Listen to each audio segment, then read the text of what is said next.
নমস্কার প্রিয় দর্শকবৃন্দ, আশা করি সবাই ভালো আছেন।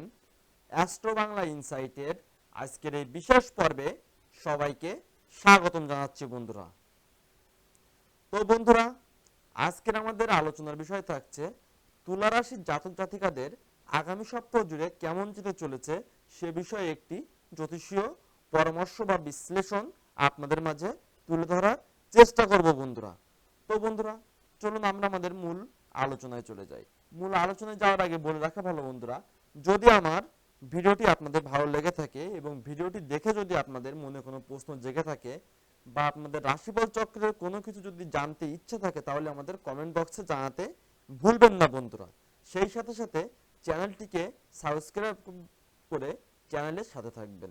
মনে রাখবেন, আমরা 100% সঠিক তথ্য দিয়ে থাকি, যাতে করে জাতক জাতিকারা তাদের ভবিষ্যৎ দিন আরো সুন্দর করে গড়ে তুলতে পারে বন্ধুরা। তো বন্ধুরা, চলুন আমরা আমাদের মূল আলোচনায় চলে যাই। আমাদের আজকে আলোচনার বিষয় থাকছে আগামী সপ্তাহের তুলা রাশি, অর্থাৎ আপনার চন্দ্র রাশি থেকে ষষ্ঠ ঘরে রাহুর উপস্থিতির কারণে এই সপ্তাহ আপনাকে কোনো কাজের সাথে সম্পর্কিত ভ্রমণে যেতে হতে পারে বন্ধুরা। এমন পরিস্থিতিতে এই যাত্রা আপনার জন্য খুবই ক্লান্তিকর এবং চাপপূর্ণ প্রমাণিত হবে। অতএব খুব জরুরি না হলে এখনই কোনো ভ্রমণ এড়িয়ে চলাই ভালো।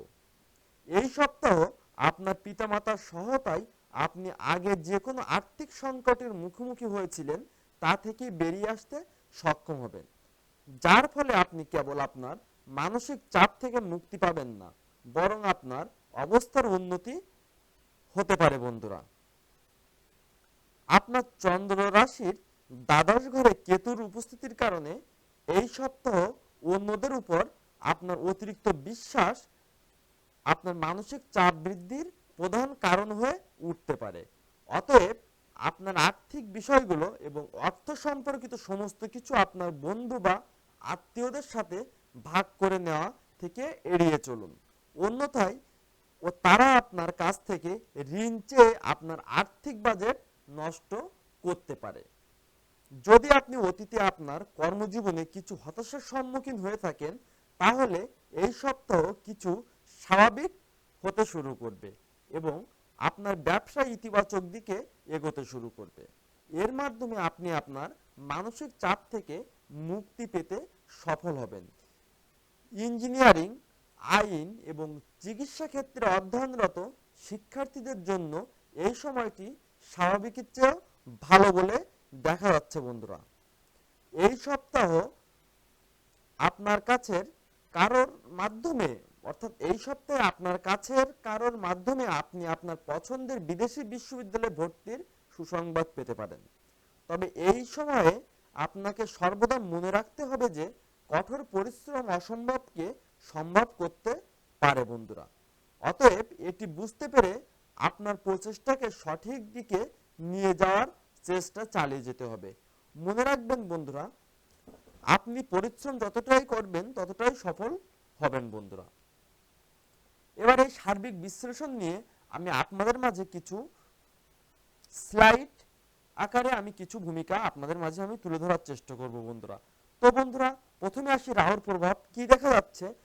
ওই কর্ম সংশ্লিষ্ট ভ্রমণ ক্লান্তিকর হতে পারে, অর্থাৎ আপনি যদি কোনো কাজের জন্য কোনো ভ্রমণ করে থাকেন সেটি আপনার জন্য ক্লান্তিকর হতে পারে। খুব জরুরি না হলে ভ্রমণ এড়িয়ে চলা যায় উত্তম হবে বন্ধুরা। এবার আসি বন্ধুরা আর্থিক উন্নতি। বলা যাচ্ছে আর্থিক সমস্যা থেকে বের হয়ে আসতে পারবেন, মানসিক চাপ কমবে ও সঠিক প্রচেষ্টার উন্নতি হবে বন্ধুরা।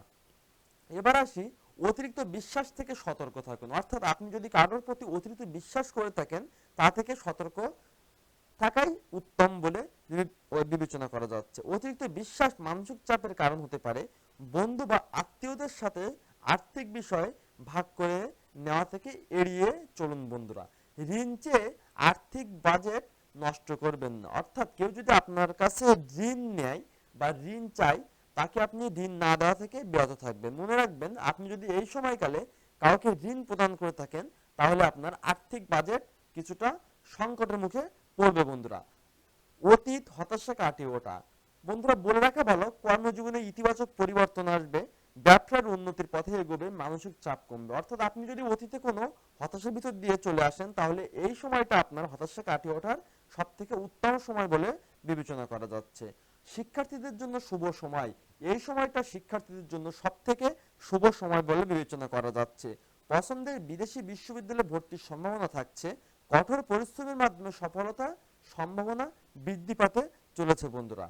উপায়, এই যে সার্বিক কিছু ভুল ত্রুটি আপনাদের এই সপ্তাহ জুড়ে রাশিফলের ভিতরে দেখা যাচ্ছে, তা থেকে নিরাময়ের উপায় হবে প্রতিদিন 33 বার ওং শুক্রাং নম মন্ত্রটি পাঠ করতে হবে এবং রাতে ঘুমাতে যাওয়ার আগে ওং গণেশং নম মন্ত্রটি পাঠ করতে হবে। তাহলে আপনারা আপনাদের এই যে সার্বিক কিছু খুঁটিনাটি ত্রুটি আপনাদের রাশিফলের ভিতরে দেখা যাচ্ছে, সেগুলো থেকে নিরাময় পেতে পারবেন। সো বন্ধুরা, সবাইকে ধন্যবাদ। আমার ভিডিওটি যদি ভালো লেগে থাকে তাহলে চ্যানেলটিকে সাবস্ক্রাইব করতে কেউ ভুলবেন না। মনে রাখবেন, আমরা 100% সঠিক তথ্য দিয়ে থাকি, যাতে করে জাতক জাতিকারা তাদের ভবিষ্যৎ দিন বা ভবিষ্যৎ পথচলা সুন্দর করে গড়ে তুলতে পারে। বন্ধুরা, সবাইকে বন্ধুরা ধন্যবাদ। পরবর্তী ভিডিওর সাথে থাকবেন। সেই পর্যন্ত সবার জন্য শুভকামনা রইল। হরে কৃষ্ণ বন্ধুরা।